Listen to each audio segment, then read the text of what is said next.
ನಮಸ್ಕಾರ ಸ್ನೇಹಿತರೆ, ಎಲ್ಲರಿಗೂ ನಮಸ್ತೆ. ದುರ್ಗಾ GN ವ್ಲಾಗ್ಸ್ಗೆ ಸ್ವಾಗತ. ಇವತ್ತು ನಾವು ಕೃಷ್ಣ ಕಮಲ ಅನ್ನೋದನ್ನ ನೀವು ಕೇಳಿರ್ತೀರ. ಈ ಹೂವು ಇದು ಮಹಾಭಾರತಕ್ಕೆ ಸಂಬಂಧಪಟ್ಟಿರ್ತಕ್ಕಂಥ ಹೂವಾಗಿದೆ. ಇದರ ವಿಶೇಷತೆ ಏನು ಅನ್ನೋದನ್ನ ನಾನು ಈ ಗಿಡ ತೋರಿಸೋದ್ರ ಮೂಲಕ ನಾನು ತಿಳಿಸೋದಕ್ಕೆ ಇಷ್ಟಪಡ್ತಾ ಇದ್ದೀನಿ.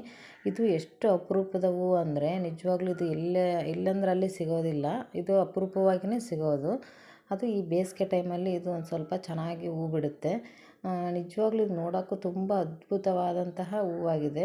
ಇದರಲ್ಲಿ ಒಂದು ಹೂವಲ್ಲಿ ಎಷ್ಟು ಅರ್ಥ ಇದೆ ಅಂದರೆ ಇಡೀ ಮಹಾಭಾರತವನ್ನೇ ಈ ಒಂದು ಹೂವಲ್ಲಿ ತೋರಿಸೋ ರೀತಿಯಾಗಿ ಭಗವಂತರು ಸೃಷ್ಟಿ ಮಾಡಿದ್ದಾನೆ.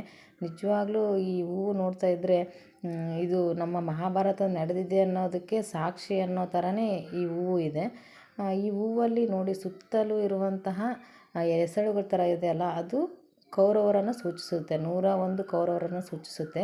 ಅದೇ ರೀತಿ 5 ರೀತಿಯಾಗಿರುವಂತಹ ಯೆಲ್ಲೋ ಕಲರಲ್ಲಿರುವಂತಹ ಅದು 5 ದಳಗಳು ಧರ್ಮರಾಯ, ಭೀಮ, ಅರ್ಜುನ, ನಕುಲ, ಸಹದೇವರನ್ನು ಸೂಚಿಸುತ್ತೆ. ಅದರ ಮಧ್ಯದಲ್ಲಿ ಬರುವಂತಹ ಹಸಿರು ಬಣ್ಣದಲ್ಲಿರುವಂತಹ ಮೊಗ್ಗಿನ ರೀತಿಯಲ್ಲಿರುವುದು ದ್ರೌಪದಿಯನ್ನು ಸೂಚಿಸುತ್ತೆ. ಅದರ ಮೇಲೆ 3 ದಳಗಳು ಬಂದಿದ್ದಾವಲ್ಲ, ಅದು ಬ್ರಹ್ಮ, ವಿಷ್ಣು, ಮಹೇಶ್ವರನ್ನು ಪ್ರತಿರೂಪಿಸುತ್ತದೆ.